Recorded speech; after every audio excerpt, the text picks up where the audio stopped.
कि मैं ये समझता हूं कि आज के समय बहुत महत्वपूर्ण काम उन्होंने किया है, जिसकी सबको सराहना करनी चाहिए, पार्टी की बात छोड़ करके। क्योंकि आज भारत का सबसे बड़ा दुश्मन अगर कोई है तो भ्रष्टाचार है। बायोस्टैट का बायोजाइम बढ़ना जरूरी है। आज इस देश में गरीबी का कारण, लोगों को सुविधाएं न मिलने का कारण भ्रष्टाचार है। पैसे की कहीं कोई कमी नहीं, कमी है तो ईमानदार इम्प्लीमेंटेशन की है।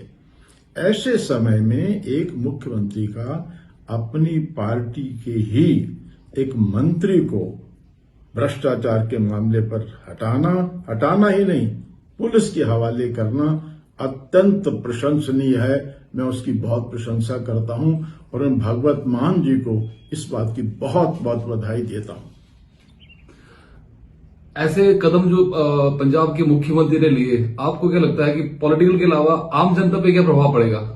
आम जनता क्या सोचेगी, इस चीज को कैसे लेगी? देखिए, बात यह है कि आज के इस समय लोग दुखी हैं भ्रष्टाचार से। देखिए, दिल्ली की खबरों से पंजाब के अंदर सफाई हो गई। नमस्कार जी, मैं आज एक बहुत बड़ा ऐलान करने जा रहा हूं। मेरे ध्यान में एक केस आया कि मेरी सरकार का, पंजाब सरकार का कैबिनेट मंत्री अपने डिपार्टमेंट में टेंडर और बाकी खरीद फरोख्त में से 1% कमीशन मांग रहा था। तो मैंने उसको गंभीरता से लिया। ये मामला सिर्फ मेरे पास ही है, मीडिया के पास इसकी कोई जानकारी नहीं है, विरोधियों के पास इसकी कोई जानकारी नहीं है। मैं चाहता तो इसको दबा सकता था। अगर मैं ऐसा करता तो मैं लाखों करोड़ों पंजाबियों का दिल तोड़ता जिन्होंने मुझ पर यकीन किया।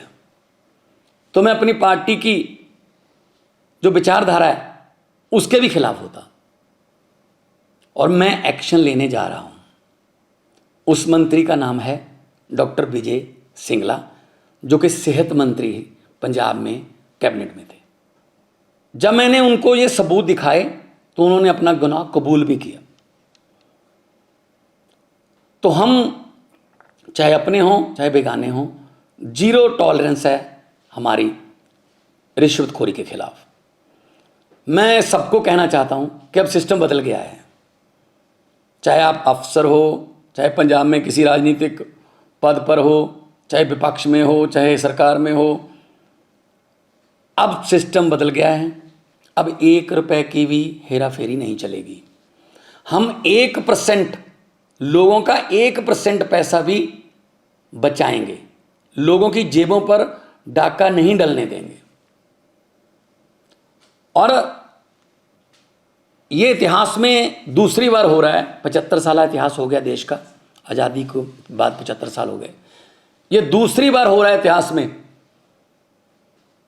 पहले 2015 में अरविंद केजरीवाल जी ने अपने फूड सप्लाई मिनिस्टर को 5-6 लाख रुपया ऑडियो पर मांगते हुए, उसी ऑडियो को सुनकर उनको मंत्रिमंडल से बर्खास्त किया और केस सीबीआई को दिया। और आज पंजाब सरकार ये फैसला लेने जा रही है। कुछ विपक्षी पार्टियां वाले ये सवाल उठा सकते हैं कि जी देखो, 2 महीने में ही भगवंत मान की सरकार में एक करप्ट मंत्री पकड़ा गया। मैं उनको ये बताना चाहता हूं कि उस पर एक्शन भी मैं ही ले रहा हूं। इससे पहले कई मुख्यमंत्रियों ने ये कबूल किया था कि मेरे मंत्रिमंडल में बहुत से मंत्री जो हैं माफिया से जुड़े हुए हैं और करप्शन करते हैं, लेकिन उन्होंने कोई एक्शन नहीं लिया।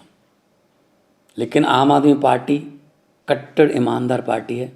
हम अपने मंत्री पर सख्त एक्शन ले रहे हैं और पुलिस का मामला भी, पुलिस को उसके खिलाफ कार्रवाई करने के निर्देश भी दे रहे हैं। बहुत से लोग ऐसे हैं जिनके दिमाग में ये धारणा है कि ये करप्शन का ताना बाना बहुत बड़ा है, ये टूट नहीं पाएगा, ये करप्शन ऐसी चलती रहेगी। बिल्कुल भी ऐसा नहीं है। अगर नीयत सच्ची हो सब कुछ हो सकता है।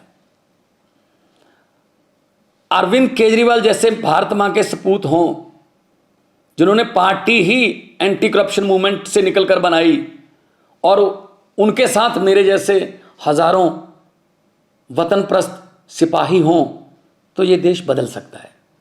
भगत सिंह जी को ये कभी भी चिंता नहीं थी आज़ादी कैसे आएगी। उनको चिंता ये थी कि आज़ादी के बाद देश कौन से हाथों में जाएगा, कहीं फिर तो नहीं लूट मचेगी। लेकिन हम भगत सिंह के सपनों की आज़ादी को घर घर तक पहुंचाने के लिए वचनबद्ध हैं। इसी सिलसिले में हमने ये एक्शन लिया है। मैं फिर दोबारा कहना चाहता हूँ भ्रष्टाचारियों को, जो देश को लूट रहे हैं, जो गरीबों का हक मार रहे हैं कि जितने मर्जी इकट्ठे कर लो पैसे, हीरे, मोती, मगर ख्याल इतना रहे कफन पे जेब नहीं होती, सब कुछ यहीं रह जाएगा। तो करप्शन फ्री कंट्री बनाना अरविंद केजरीवाल जी का सपना है और देश को आगे बढ़ाना उनके सभी हजारों लाखों की गिनती में सिपाहियों का सपना है। इनकलाब जिंदाबाद। अपनी पहचान बनाना, मैं मिट्टी हूँ, हर मौसम मुस्कुराऊंगा, मेहनत के बलबूते खिल जाऊंगा। जरूरी है बड़े ख्वाब देखना और ख्वाबों को हकीकत बनाना, क्योंकि जिंदगी में आगे बढ़ते रहना सबसे ज्यादा जरूरी है। बायोस्टैट का बायोजाइम, बढ़ना जरूरी है।